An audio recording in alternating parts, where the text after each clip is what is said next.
आज हम सीखेंगे ब्लड प्रेशर को मेज़र करना। एक छोटे से वीडियो में आपको हम बताएंगे कैसे ब्लड प्रेशर को मेज़र किया जाता है।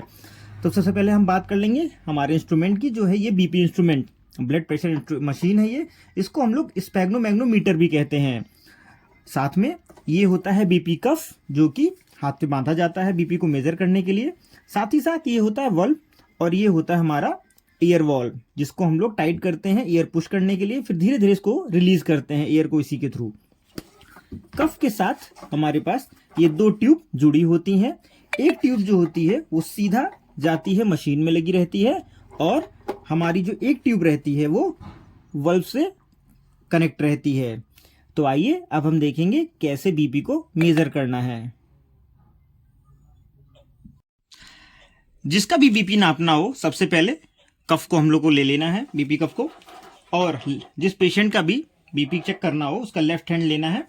इस जॉइंट से 2 अंगुल ऊपर बीपी कफ को बांधना है। ना बीपी कफ को बहुत टाइट रखना है, ना बहुत ढीला रखना है। एक बार हम चेक कर लेंगे बीपी कफ टाइट तो नहीं है, और उसके बाद 2 अंगुल ऊपर रहेगा।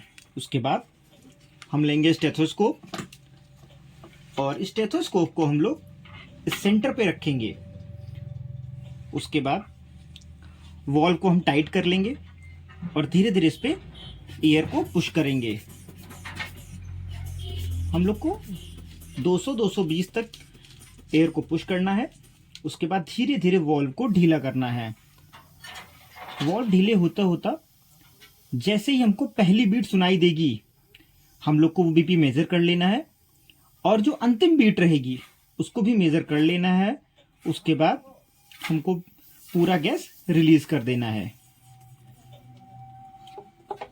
बीपी कफ को खोल देना है। फिर इस वीडियो में आप देख सकते हैं कि कैसे हमारा जो ये बीपी मशीन है, स्पेग्नोमैग्नोमीटर, उसको अगर धीरे धीरे हम इसमें से गैस रिलीज करते थे बीपी नापने के लिए, यदि ये जो सुई जो आ रही है 140 से 130 के आसपास, जहां से ही पहली बीट आपको मिले, पहली बीट, वही आपका सिस्टोलिक हो जाता है।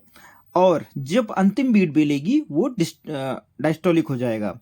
तो जो पहली बीट अगर 120 पे मिली है तो 120 सिस्टोलिक हो जाएगा, और अंतिम बीट अगर 60 पे मिली है या 80 पे मिली है, जो भी रहेगा वो आपका डायस्टोल हो जाएगा। तो इस तरह बीपी को हम लोग मेजर करते हैं। एक बात को मैं आपको थोड़ा क्लियर कर दूं कि यदि 120 पे आपको पहली बीट मिल गई है तो बीट कंटिन्यू रहेगी। बीट 120 से लेके जहां भी एंड होगी, जैसे 80 पे एंड हुआ या 90 पे एंड हुआ, तो वो कंटिन्यू 120 से बीट शुरू होगी और कंटिन्यू चलती रहेगी। और जहां पे आके बंद हो जाए बीट, उसी को हम मेजर करेंगे बीपी। जैसे 120 से स्टार्ट हुआ और यहाँ पे 80 और 100 के बीच में 90 पे ही बीट आना बंद हो गई, तो हमारा जो बीपी रहेगा 120/90 होगा। सपोज करिए आपकी बीपी 140 पे स्टार्ट हुई, बीट आना 140 पे स्टार्ट हुआ, तो जो बीपी हमारी अगर बीट आती रहेगी और अंतिम बीट हमारी 90 या 80 पे आके एंड हुई, तो जो बीपी मेजर करेंगे हम लोग कहेंगे उसको 140/80। ये हमारा बीपी रहेगा। इसकी जो यूनिट होती है मेजर करने के लिए, वो होती है mmHg में। mmHg में बीपी को मेजर किया जाता है। तो हम सब लिखेंगे, अगर 120 पे स्टार्ट हुआ है बीट और 80 तक सुनाई दिया है, तो लिखेंगे 120/80 mmHg। यदि 140 से स्टार्ट हुआ है, 90 पे आके स्टॉप हुई है, तो 140/90 mmHg। इसी तरह हम लोग बीपी को मेजर करते हैं और ऐसे इसको लिखते हैं। यदि आपको वीडियो पसंद आया हो तो लाइक एंड सब्सक्राइब करें। Thank you.